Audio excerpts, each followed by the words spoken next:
Hello students, आपका मेरे channel smart study में स्वागत है। स्टूडेंट्स, आज हम state counselling of education research and training की तरफ से दी जाने वाली ईएमसी की वर्कशीट नंबर 4 को करेंगे, जो कि क्लास 9 to 12 के लिए है। तो आइए शुरू करते हैं आज की वर्कशीट शुरू करने से पहले बेटा प्लीज़ मेरे चैनल को सब्सक्राइब कर दीजिए। तो आइए करते हैं आज की वर्कशीट बड़ा सोचना, ड्रीम बिगर। इसका पार्ट नंबर 1 हम पिछली वर्कशीट में कर चुके हैं। अगर आप लोगों ने वो वर्कशीट नहीं करी है तो बेटा मेरा वीडियो है, आप उसे देखकर वो वर्कशीट कर सकते हैं। तो आइए करते हैं आज की वर्कशीट। अगर आप सपना देख सकते हैं तो उसे पूरा भी कर सकते हैं। ये बात वॉल्ट डिज्नी ने कही थी कि अगर आप कोई सपना देख सकते हैं तो उसे पूरा करने की भी कैपेसिटी आपके अंदर है ना। मज़ेदार बात, सपना पूरा करने के लिए ज़रूरी है सपने देखना। सपनों के बारे में एक खास बात समझना ज़रूरी है, उसके लिए एक किस्सा सुनते हैं। तो आइए हम एक किस्सा सुनते हैं। क्या देखो यहाँ पे क्या दिया गया है। माई मशीन नाम की एक अमेरिकी संस्था ने कुछ छोटे बच्चों से एक सवाल पूछा, आपकी ड्रीम मशीन क्या है। उन्होंने क्या पूछा बच्चों से कि आपकी ड्रीम मशीन क्या है। तो एक 6 साल के बच्चे ने कहा, आप मेरे लिए एक ऐसी मशीन बना दो जो मेरे बिस्तर के नीचे से भूतों को भगा दे। तो ये बच्चे का ड्रीम था, उसे भूतों से डर लगता होगा शायद, इसलिए उसने कहा कि एक ऐसी मशीन बनाओ जिसमें क्या हो, जो भूतों को भगा सके। इसी आधार पर माई मशीन ने बनाया स्पोकर नाम का एक रोबोट, जो बच्चों को उनके बिस्तर के नीचे रहने वाले भूतों का ब्यौरा देता था, उन्हें भगाने का काम करता था, जिससे कि वे आराम से बिना डरे सो सके। तो ये एक बच्चे का सपना था जिसे माई ड्रीम जो मशीन है उसने क्या किया, माई मशीन नाम की कंपनी ने जिसे पूरा किया। तो अब आगे देखते हैं कि क्या आपकी आज की वर्कशीट में क्या दिया गया है। इस 6 साल के बच्चे का सपना कुछ अटपटा लग सकता है, आपको भी लगा होगा कुछ अटपटा, लेकिन देखो, पर सपने देखने के लिए सबसे ज़रूरी है कि हम बच्चों की तरह निडरता से सोचें, अंदर छिपे उन सपनों के बारे में बात करने से न घबराएं, दूसरों को बचकाने या असंभव लगे।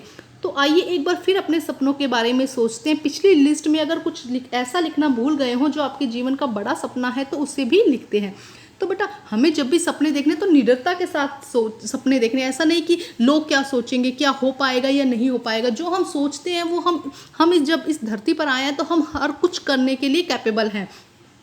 तो वो कह रहा है कि कुछ ऐसा आप भी कोई सपने देखिए। हमने पहले भी एक लिस्ट बनाई थी, तो कहते हैं कि अगर और कुछ लिस्ट में आपका कुछ उसमें रह गया है तो यहाँ पे आप वो लिस्ट लिख सकते हैं। तो आइए देखिए, मैं आपको कुछ एग्जांपल देती हूँ कि हम ये ऐसे सपने भी लिख सकते हैं। तो आइए करने की कोशिश करते हैं। तो देखो क्या हो सकता है बच्चे, देखो, एक बहुत बड़ी बिजनेसमैन या बिजनेस वूमेन बनना चाहती हूँ जो हज़ारों लोगों को रोज़गार दे सके। एक मेरा सपना ये है, अगर आप चाहते हैं तो और भी सपना इसके अंदर ऐड कर सकते हैं। मुझे खाना बहुत पसंद है, इसीलिए मैं अपना एक होटल भी खोलना चाहती हूँ जिसमें सभी प्रकार का व्यंजन आसानी से मिल सके, क्योंकि लोगों को भी अलग अलग तरह का खाना पसंद आता है। इससे मैं मेरे और दूसरे लोगों के सपने भी पूरे कर सकती हूँ। तो मेरा पहला सपना ये है। दूसरा सपना ये देखते हैं और क्या हम ऐड कर सकते हैं। देखो, एक अम्यूजमेंट पार्क भी बनाना चाहती हूँ जिसमें अलग अलग तरह के खिलौने, झूले, अलग अलग तरह की एक्टिविटी हो, जिससे अलग अलग तरह के लोग वहाँ पर आएँ और वहाँ पर इंजॉय कर सके। इसके साथ साथ बहुत से दूसरे लोगों को भी रोजगार दे सको। अब देखो क्या होगा, अम्यूजमेंट पार्क में और भी बहुत से लोगों को क्या होगा, रोजगार मिल सकेगा। तो मेरे ये 3 सपने हैं। अगर आपको सिर्फ मैं यहाँ पे समझा रही हूँ कि इस तरह आप लिख सकते हैं। आप अपना और कोई सपना सोचिए और वो इसके अंदर लिखिए। तो आइए आगे शुरू करते हैं। आपकी वर्कशीट में क्या दिया गया है, देखिए अब क्या दिया गया आपकी वर्कशीट में। इस 6 साल के बच्चे ने सपने की क्या खास बात है। आपको इस 6 साल के बच्चे में कुछ खास लगाना, कुछ सपने में क्या खास है, उसे साझा करने का क्या नतीजा हुआ। तो यहाँ पे आपको ये बताना है कि इस सपने में क्या ऐसा खास था और उसे साझा किया, उसने शेयर किया तो उसका क्या फ़ायदा हुआ। तो आइए देखते हैं इसका आंसर क्या लिख सकते हैं हम बेटा। तो देखिए क्या होगा बेटा, 6 साल के बच्चे के सपने में खास यह था कि उसने निडरता से सपना देखा। उसको ये नहीं था कि उसने सपने में उसने अपने निडरता से सपना देखा। उसका सपना पूरी तरह से कल्पना पर आधारित था। उसको ये जो सपना था किस पर आधारित था, कल्पना पर आधारित था। उसने अपने सपने में अपने डर को दूर करने की कोशिश की। उसने क्या किया, उसको डर लगता था, इसलिए उसने अपने डर को दूर करने की कोशिश की, जिससे कि वह और आराम से क्या करे, स्ट्रोंग बन सके और बिना डरे आराम से सो सके। अपने सपनों को दूसरों के साथ साझा करने से उसका सपना सच हो सका। अगर उसने माई मशीन को नहीं बताया होता तो हो सकता है आज उसका सपना सच ही ना होता। तो दूसरों के साथ साझा करने से क्या हुआ, उसका सपना सच हो सका। अगर वह किसी को बताता नहीं तो शायद उसका सपना सच में ना हो पाता। इसीलिए हमें भी अपने सपनों को दूसरों के साथ शेयर करना चाहिए, जिससे हमें मोटिवेशन और गाइडेंस मिल सके। तो अगर हम अपने सपनों को दूसरों को नहीं बताएंगे तो हमें कहाँ से मोटिवेशन मिलेगा, हमें गाइडेंस कहाँ से मिलेगी। तो इसीलिए हमेशा सपनों को क्या करना चाहिए, शेयर करना चाहिए। तो आगे देखते हैं क्या दिया गया है आपकी वर्कशीट में बेटा। देखते हैं क्या लिखा गया है। आइए अब पढ़ते हैं फ्लिपकार्ट की कहानी, जिसे सचिन बंसल और बिनी बंसल ने शुरू किया था, और समझते हैं कि सपनों को पूरा का सफ़र कैसा होता है। आज आप घर पे बैठे कुछ भी मंगवाइए, ना मार्केट जाने में समय खराब, न ही भीड़ की फिक्र। सिर्फ खरीदें ही नहीं, बेचें भी। कोई भी किताब मंगवाइए, बच्चों के खिलौने, नई डिज़ाइन की घड़ी, दादी की साड़ी, कुछ भी। ई कॉमर्स कंपनियों ने शॉपिंग आसान कर दी है। इधर बटन दबाओ, उधर सामान हाजिर है। ऐसी एक कंपनी बनाई सचिन बंसल और बिनी बंसल ने। देखो आजकल कितना ईजी हो गया है शॉपिंग करना, लेकिन आज से कुछ साल पहले ऐसा नहीं था। तो देखते हैं कि क्या इसके लिए मुश्किलों का सामना किया सचिन बंसल और बिनी बंसल ने। कंप्यूटर इंजीनियरिंग करके दोनों विश्व की सबसे बड़ी इंटरनेट पर सामान बेचने वाली कंपनी में काम कर रहे थे। इस कंपनी में काम करना सम्मान की बात था, तनख्वाह भी अच्छी थी, पर वे मन ही मन स्वयं को काम और अपने देश के लिए काम करने के लिए सपना संजोए हुए थे। उनका सपना था कि देश के लिए हम कुछ करें। इसी सपने को उड़ान देने के लिए उन्होंने अपनी नौकरी छोड़ दी, और दोनों ने एक बड़ा कदम था। नौकरी छोड़ना भी क्या हो जाता है, जब आप कोई काम कर रहे हो तो छोड़ना भी हमारे लिए बड़ी बात हो जाती है। 2007 में सारी जमा पूंजी लगाकर भारत के बेंगलुरु शहर में 2 कमरों के ऑफिस के साथ इन लोगों ने अपने इंटरनेट पर किताब बेचने की शुरुआत की। तो सबसे पहले क्या बेचा इन्होंने, किताब। दोनों खुद स्कूटर पर किताबें बेचने जाते थे, साथ ही अपना काम अपनी कंपनी फ्लिपकार्ट के विज्ञापन से संबंधित कार्य भी करते थे। धीरे धीरे मेहनत रंग लाने लगी। उन्होंने किताबों के अलावा सामान बेचना भी शुरू कर दिया। अब उन्हें लग रहा था कि भारत में इंटरनेट के द्वारा सामान बेचा भी जा सकता। उस टाइम पे ये बहुत बड़ी बात थी कि इंटरनेट के थ्रू क्या कर सकते हैं, हम सामान बेच सकते हैं।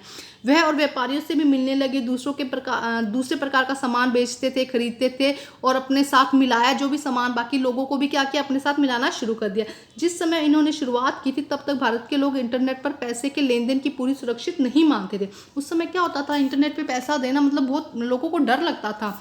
लोग देख परख कर ही सामान खरीदने के आदी थे, खरीदने से पहले पैसा देना नहीं चाहते थे। दोनों ने मिलकर इस समस्या पर विचार किया और कैश ऑन डिलीवरी की शुरुआत की।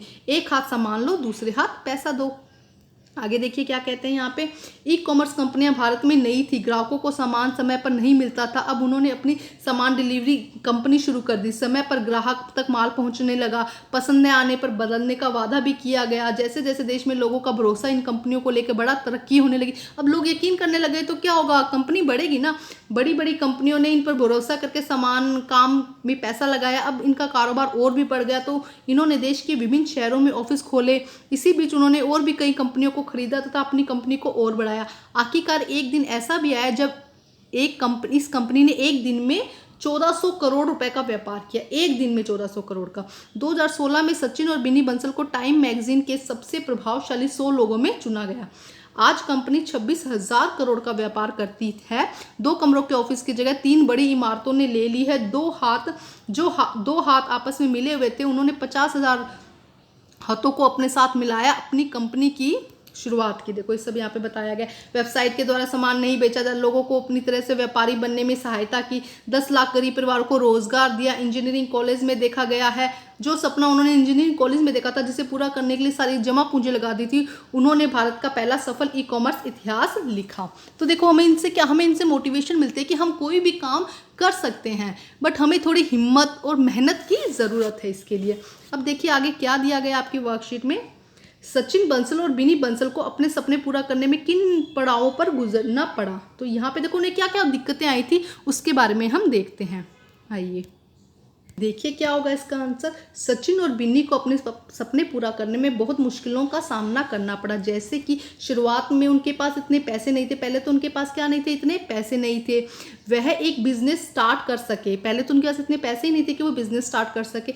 इसके साथ साथ उनके पास इतनी जगह भी नहीं थी कि मतलब इतना बड़ा उनके पास में जगह नहीं थी जिससे वो अपना बिजनेस कंपनी शुरू कर सके। तो उन्होंने 2 कमरों के साथ अपने बिजनेस की शुरुआत की।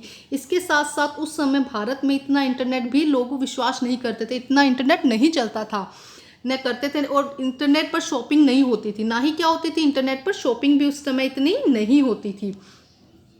ना ही लोग पैसे के लेन देन के मामले पर इंटरनेट पर यकीन करते थे। ये सब उनकी समस्याएं थी जिनका उन्होंने क्या किया, मेहनत के साथ में उन जो समस्याओं का समाधान निकाला। लोग माल मिलने से माल मिलने से पहले पैसे देने पर यकीन नहीं करते थे। उन्हें डर लगता था कि कहीं उनके पैसे चोरी ना हो जाए या माल मिले ही ना उनको। लेकिन सचिन और बिनी ने इसका भी समाधान निकाल दिया। उन्होंने मेहनत करी, सोचा कि कैसे हम अपनी प्रॉब्लम को सॉल्व कर सकते हैं, तो उन्होंने इसको यूज़ किया और आज हमारे इंडिया में जो फ्लिपकार्ट कंपनी है, आपको पता ही है सबको कि नंबर 1 कंपनी है ई कॉमर्स। तो आइए नेक्स्ट देखते हैं कि क्या है आपकी वर्कशीट में बेटा। ये देखिए लास्ट है बेटा आपकी उसके अंदर वर्कशीट में।